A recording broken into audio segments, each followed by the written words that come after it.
We did the S&B airbox. This particular one here has a dual intake for the airbox. It's got one that comes into the factory setting, and it's got another one that comes down the fender well, and it breathes air from the bottom. Nice. In addition to that, I fabbed up a cool air intake right here. So what I did is I ran flex hose that comes up, it follows up the fender well, and it goes right into the snorkel that faces down here. So I actually get cool air in the airbox, which was pretty good. So in addition to that, I just put on the fan delete, clutch fan delete. I just deleted the fan. I have not switched over to the V6 fan yet, but I am going to do that. The truck runs cool the way it is. But you said you have a bigger throttle body. Yeah, 87 millimeter from Moe's. That's nice. Moe's Performance.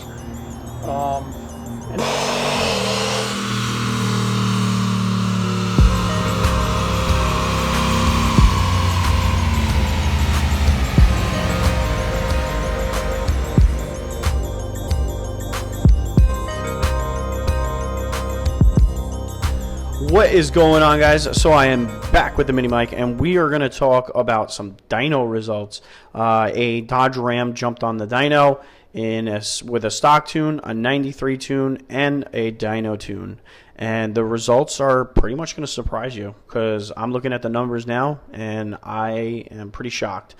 So before I jump into that, I just want to say thank you to my buddy Peter for taking some time out of his day to go to Trinity Racing, filming, and getting me that footage. It really is greatly appreciated, man. And another thank you to Trinity Racing for allowing him to do that, letting him be a fly on the wall.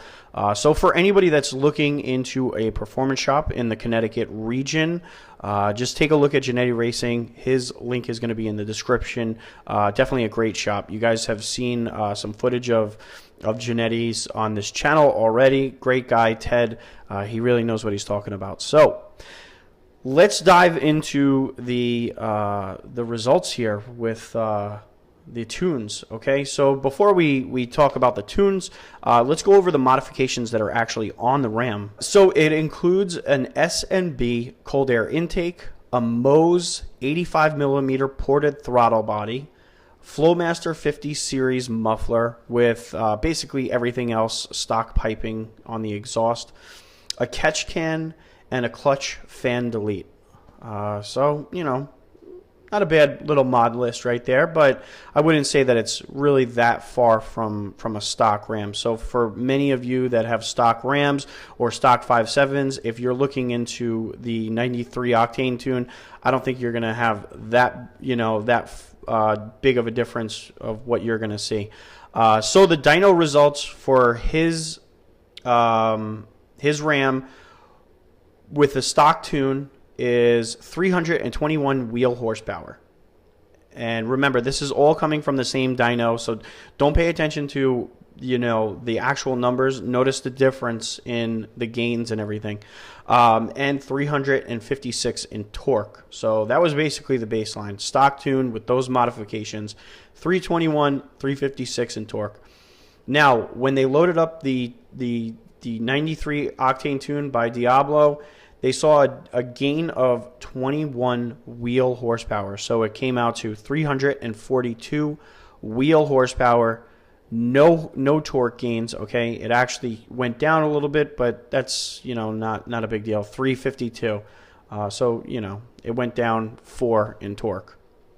Now, that is extremely impressive. That's something that I was going to try and prove when I loaded up my 93 octane tune. I went from a Scat Pack Stage 1 PCM to then the 93 octane tune, and I noticed a pretty big difference. And, I should have jumped on the dyno, and it is very, very clear that 93 octane tune does make a very big difference.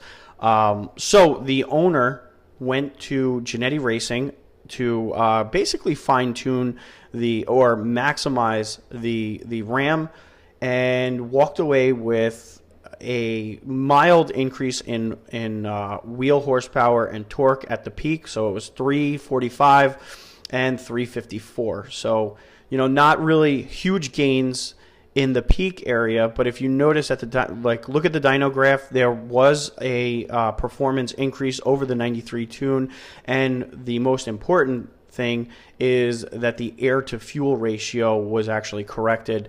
The RAM, based on what the owner's feedback is on the dyno, from the Dyno Tune, the RAM is running a lot better, a lot cleaner, and you clearly feel the RAM is being more efficient with the power. So even though the Dyno Tune doesn't look that much more impressive than the 93 octane tune, it is in fact tuned better. So take that for what it is. But one of the things that I'm really impressed about is the difference between the stock tune and the 93 tune. I think for a canned tune that comes stock with your handheld, that's a healthy size increase in performance. So yeah, you know what? That's that. And guys, make sure to hit that subscribe button, the like button on the video.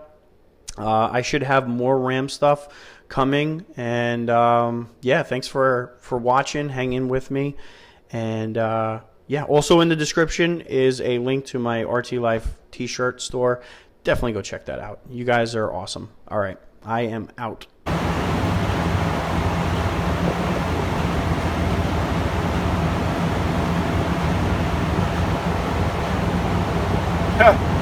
Look at it. That's a hell of a gain for a base tune. So at 4,500 we went from 287 torque to 352. Peak power went from 322 to 344, so 22 horsepower. And look at it carry because I got the RPM now. And the air fuel is nice and flat at 86, right where I'm commanding. That's pretty damn good. That's a nice game. We got control of the air fuel that I wanted. We got the power. Where's the actual thing? The black line. The black, that's... Yeah, the two black lines. This is before. Is that 12 and a half? I'm trying to read this. Well, it's in lambda. Oh, okay, which part? Which we convert. So 85 is 12 and a half to 1. Okay. I'm commanding 86. So before it would start out, at lambda 1, and then it would barely come down, and finally got to 87, but then it just keeps going. It gets richer, right? Right. Where mine is, it comes in nice and smooth early, because I'm rolling in the throttle. I can't go full throttle early, because it'll downshift. And then I'm at 87, 86, and it's pretty flat. If it's 87, 86, I'm happy. Yep. Yep. That's beautiful. Nice.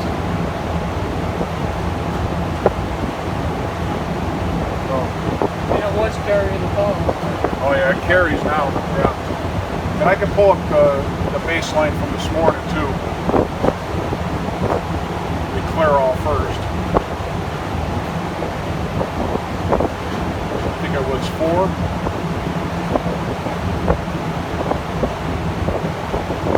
The air fuel was a lot richer.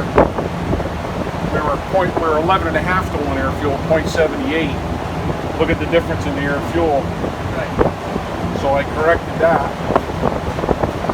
And I'm up on power from where it was. It carries better. It doesn't chop off as early. I got more torque. What's the torque? 353. We were at 350, so we picked up 3 foot-pounds. We're stronger everywhere. 347. And the power's better. I got a much better power curve. And down here, we have to disregard that because that's me rolling in the throttle. You know what I mean? Because I'm trying not to for the transmission to downshift, so anything we're about 4,200 and up, I would say is legit. Anything below that is just me. I might have rolled in the throttle a little harder on this one than I did this one. You know what I mean? Yep. So I'm just trying to keep the tranny from downshifting. But I'm real pleased with that, and I don't really see any room for any more improvement there either, because looking at the logs. Did you happen to see where it was shifted on the RPM? It's not shifting. It's not shifting. You're just going. It's one gear. You're going through gears. This is just a one gear sweep. So we'll have to get out on the road and see where it shifts.